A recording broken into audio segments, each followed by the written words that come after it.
would like to wish you a very happy Sankranti. And may I seek permission of the people who do not understand Telugu to let me present my works in Telugu because I write in Telugu. As you can see, there is not much. 7. This poem is called Telugu Tejam. ఇది నేను England రాకముందు పాండిచేరిలో పనిచేసేవాడిని. అక్కడ ఉన్న 3-4 తెలుగు వాళ్ళు కలిసి కబుర్లు చెప్పుకుని తిరుగుతుంటే మిగతా స్టేట్స్ వాళ్ళందరూ Telugu, because I used to work in a national institute where people from various states used to come and work. They used to have a nickname for each and every state's people. They used to call Punjabis Panjus and they call Gujaratis Gujus and they used to call Telugus Gulds, just reverse Telugu. So good అనేసరికి తెలుగు వాళ్ళందరూ గిల్టీగా feel అయిపోయి కలిసి తిరగడం అనేసి ఎవరు ఉన్న వాళ్ళు కూర్చునేవారు, మిగతా వాళ్ళందరూ కలిసి తిరిగేవారు. కానీ అది ఏంటంటే మన వాళ్ళు బాగా చేసుకుంటారు కాబట్టి అసూయ కొద్ది అలా అంటుంటారని చెప్పి భావంతో మనం ఎంత గొప్పవాళ్ళం ఒకసారి మీకు గుర్తు చేద్దాం. ఎందుగలడు అందు లేడని సందేహం వలదు, ఎందెంత వెతికిన అందంతే గలడు తెలుగువాడు, తన వారలు లేరనిన తప్పించిన వాడు, తన వారలు కనిపించిన తప్పించుకు తిరుగునవాడు, తేట తెలుగును వీడు ఆంగ్లమును తోలనాడు, ఉచిత భోజనం అనిన ఊరికి ముందుండు, ఊరికి ఉపకారం అనిన ఉరకలెత్తి కూర్చుండు, ఆరంభ సూర్యుడు ఆంధ్రుడు. నేను మంత్రిగా వాళ్ళు ఇలా అనేస్తుందని ఏమిటైనా అనుకోవద్దు అని అసూయాపరుడు అనుచుండు, కానీ అట్టి ఆంధ్రుల వైభవం చూడు. కృష్ణరాయను పాలించెను, రత్న రాసులను పొడిలించెను, కృష్ణ గోదావరిలో ప్రవహించెను, గంగ యమునలను మరిపించెను, కనక వర్షములను మరి కురిపించెను. పుట్టి శ్రీరాములు చేసి గట్టి ఉపవాసములు రాసిన అసువులు, అట్టి నాయకుల స్ఫూర్తిగా సలిపి గట్టి పౌరులు నాటి తెలుగు వీరులు.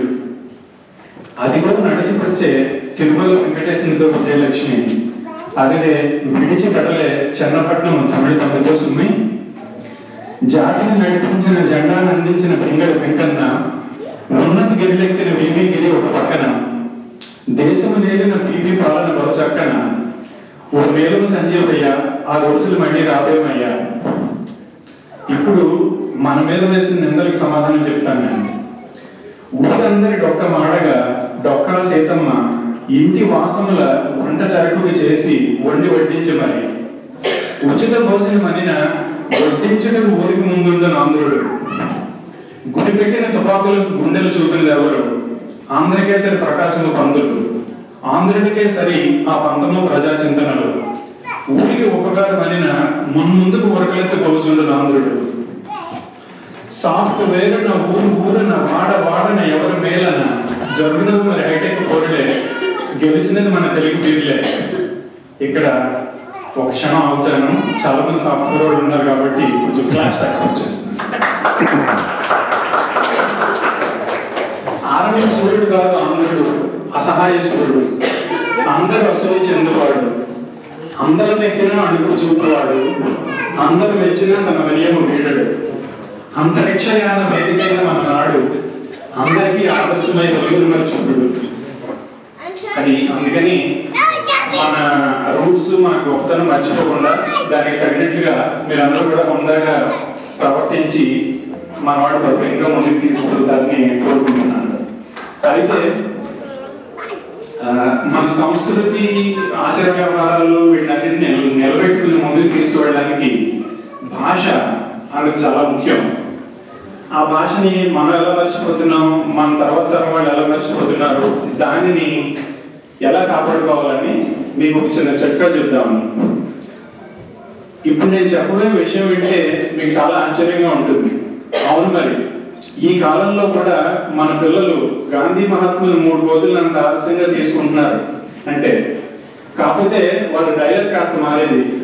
తెలుగు వినను, తెలుగు కనను, తెలుగు అనను.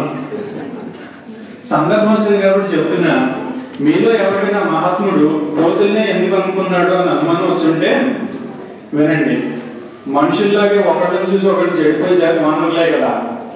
అదే ఏ మనుషులు బొమ్మలో పెడితే అవి నా పోలికని ఎవరన్నా గొడవకు వస్తారని ఆ అహింసా స్వరూపుడు జాతి మొత్తం ఒకేలా ఉండే వదులు పెట్టుంటారు. సరే, మీ పిల్లకాయలతో లాస్ట్ టైం తెలుగులో ఎప్పుడు మాట్లాడారో గుర్తుందా? అదే మీరు మాత్రమే మాట్లాడి 1 మీటర్ టైప్ తెలుగులో మాట్లాడే గురించి కాదు నేను మాట్లాడేది. మీరిద్దరు తెలుగు జాతి బిడ్డల్లో ఎప్పుడు మాట్లాడుతున్నారండి. పరిస్థితులు ఇక్కడ ఎలా ఉందో తెలియదు కానీ చాలా కాలం కిందట ఇండియాలో మనకు తెలుస్తున్న వాళ్ళు కావిడ వాళ్ళు 4 రోజులు పసిగుడ్డుతో ఇంగ్లీష్లోనే మాట్లాడేది. ఏమిటంటే వాళ్ళు ఇప్పుడు ఇంగ్లాండ్ వద్దామని ప్లాన్ చేసుకుంటున్నారు. చిన్నప్పటి నుంచి ఇంగ్లీష్లో మాట్లాడితే సులువుగా ఉంటుంది. తర్వాత వాళ్ళు ఇంగ్లాండ్ వచ్చారనుకోండి, మీకు తెలిసిందే కడుపులో ఉన్నప్పుడు కన్నా కబుర్ల వల్ల సగం సగం నాలెడ్జ్ మాత్రమే వస్తుందని మన పురాణాలు ఘోషిస్తున్నాయి. ఈ పసిగుడ్డు విషయంలో పెద్ద తేడా ఏం జరగలేదు. వాడికి ప్రశ్నలు ఏంటో తప్ప వాడికి సమాధానం తెలియదు. మామూలు మాటలకి మంత్రాలకి తేడా తెలియదు. ఎప్పుడైనా గుడికి తీసుకెళ్తే మమ్మీ మనం వచ్చినప్పుడల్లా ప్రీస్ట్ దేవుడితో ఎవరితో మాట్లాడతాడు ఎందుకు అని ఇంగ్లీష్లో అడుగుతాడు. ఈ సందర్భంగా మా గురువుగా చెప్పిన చిన్న కథ ఒకటి మీకు చెప్పాలి. ఒకసారి ఒక నర్తకిమణి శ్రీకృష్ణదేవరాయల గారి ఆస్థానానికి వెళ్ళి, మహారాజా నేను 8 భాషల్లో పాడుతూ నృత్యం చేయగలను, అయితే అంతా అయిన తర్వాత నా మాతృభాష ఏదో ఎవరైనా చెప్పుకోగలరేమో చూడండి అని.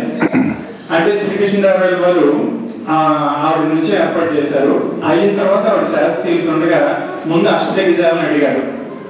పెద్దలు గారు పెద్దలు వచ్చారు, కిమ్మన గారు కిమ్మనలేదు. అప్పుడు యథాప్రకారంగా రామకృష్ణుని అడిగితే తెనాలి రామకృష్ణుడు లేచి ఆవిడ ముందు నుంచి నడిచి వెళ్తూ ఆవిడ బొగ్గల మీద కసుకుని కాలేసి తొక్కాడు. అప్పుడు ఆ నర్తకిమణి you dash dash can't you see what your doing అని కోపగించుకుంటాడు. యూ అన్న తర్వాత ఆవిడ వాడిన మాటలు ఇండియన్ పార్లమెంట్ లో వాడచ్చు కానీ బ్రిటిష్ పార్లమెంట్ లో వాడకూడదు, అందుకే నేను చెప్పట్లేదు. యథాప్రకారం రాయల వారు ఏమిటి రామకృష్ణ ఇది అని గద్దించారు. అప్పుడు రామకృష్ణుడు మన్నించిన మహారాజా, ఈ అమ్మాయి అచ్చమైన తెలుగు అమ్మాయి, ఆ విషయం తెలుసుకోవడానికి ఎలా చేయవలసి వచ్చింది అన్నట్టు. అంటే అప్పుడు ఆవిడ ఆయన నిజమేనండి, అవి బాబాయ్ ఎలాగనిపించారండి అన్నాడు.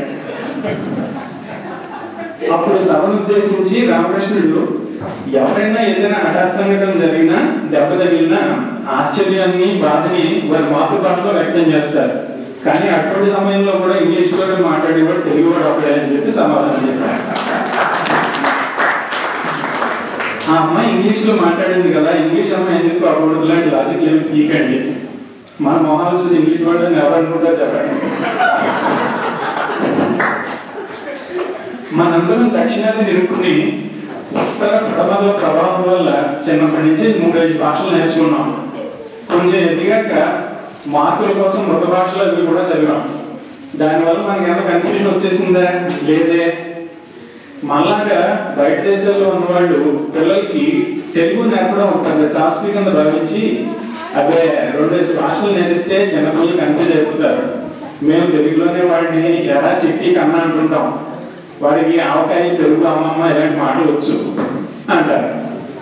మన వాళ్ళు కూడా ఎక్కువగా తప్పుపట్టామనుకోండి, కొత్త దేశాలు మనుషులు కానీ మనుషుల మధ్య మన ప్రయోజకత్వాలు నిరూపించుకోవడాలు, అంట్లు తోముకోవడాలు, బట్టలు తిప్పుకోవడాలు, గడ్డి తిప్పుకోవడాలు, ఇల్లు ఉంచుకోవడాలు ఇన్ని ఉంటాయి కదా.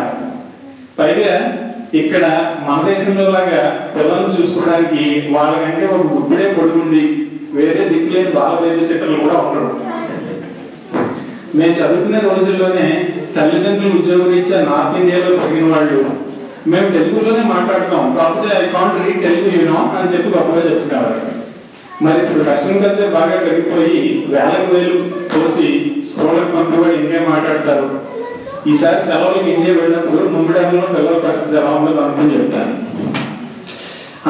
వచ్చేసింది మీతో ఇలా మాట్లాడుతుంటే ఇప్పటికిప్పుడే ఒక వేడి ఫ్రెష్ ఐడియా వచ్చేసింది. మీ తర్వాత మీ తెలుగు నశించిపోతుందని బాధపడుతున్నారా? ఏమీ పర్వాలేదు. ఈ చిన్న చెక్క ప్రయోగం చూడండి. మీరు కష్టపడి సొంత ఆస్తులు సంపాదించిన వాళ్ళైతే మరి మంచిది. చెప్పేస్తున్నా, మీ వీలునామాలో తెలుగు భాష వస్తే కానీ మీ వారసులకు ఆస్తి దక్కదని రాసిపడాయండి. దుడ్డు తీసుకోవడం ప్రభుత్వం అన్నారు, అన్నీ చదువుకుంటాయి. దీనికోసం భాషా సంఘం వారు ఒక ఇండిపెండెంట్ ఎగ్జామినర్స్ బ్యూరో నియమించాలి. కనీసం 3 ఎగ్జామినర్స్ ఆస్తి హక్కుదారులకు బహిరంగ పరీక్షలు నిర్వహించాలి. రకరకాల వ్యక్తులు ప్రభుత్వాలు తీసేసిన అక్షరాలు మినహాయించి ఆహాలు మొత్తం రాసి చూపించడం, ఏదో ఒక తెలుగు దినపత్రికలో హెడ్లైన్స్ మొత్తం చదవడం, 30 సెకండ్ల పాటు ఆపకుండా తెలుగులోనే మాట్లాడడం, ఈ పరీక్షల్లో ఉత్తీర్ణులైన తర్వాత దస్తావేజులు చేతికి ఉంటాయన్నమాట. ప్రభుత్వం అనేది అమల్లోకి తీసుకొస్తే పెద్ద బాల శిక్ష పబ్లిషర్స్ దాన్ని నాకు అంకితం అవ్వడం ఖాయం. రాష్ట్ర ప్రభుత్వం వారు నాకు ఏ భాషా పొందుతుందో ఎప్పుడుకోరు. అన్నిటికీ మించి ఇంత బ్రిలియంట్ ఐడియా ఇచ్చి మీ ఆవేదన చింత అన్ని తీర్చిన నాకు మీ వీలునామాలో పదో పట్ల రాయడం మర్చిపోకండి. లేకపోతే ఇంకో పని చేయండి, ఓ 5 నాకు, ఇంకో 5 ఇంగ్లాండ్ అమెరికాలో ఉన్న భాషా అభివృద్ధి సంఘాలకి రాసిపడేయండి. వాళ్ళైతే రూపీస్ అయినా, పౌండ్లు అయినా, డాలర్లు అయినా పర్వాలేదు, మన తెలుగు వాళ్ళు ప్రపంచం అంతా చెరపట్టినట్టు పట్టేశారు, బాగానే కవర్ అయిపోయింది. వాళ్ళైతే పరాయి భాష వాళ్ళు తెలుగు సౌకర్యంగా నేర్చుకునే టూల్స్ డెవలప్ చేస్తారు. పరాయి భాష వాళ్ళు నేర్చుకునే ఎందుకన్నానంటే మన భాష మాట్లాడిన మన పిల్లలు పరాయి భాషస్తులే కదండి. మరి అయితే వాళ్ళు మళ్ళీ నాన్న వచ్చి డ్రాప్ చేసింది, అమ్మ వచ్చి పికప్ చేస్తాడు అని ముద్దుగా మాట్లాడి మన పిల్లలకి వారం వారం తెలుగు పట్లు కూడా ఏర్పాటు చేస్తారు. ఆ దెబ్బకి తెలుగు ఒక వెలుగు వెలగాల్సిందే. ఈ సీక్రెట్ మీరు వేరే భాష వాళ్ళకి చెప్పాలంటే నేషనల్ లాంగ్వేజ్ కూడా అయిపోతుంది తెలుగు. అప్పుడు తెలుగు తల్లి మొక్క చీరలేని కర్మ ముచ్చలాంటి పట్టుబట్టలే పెడుతుంది. అంతా మీ చేతిలో ఉంది. మరి నమస్కారం.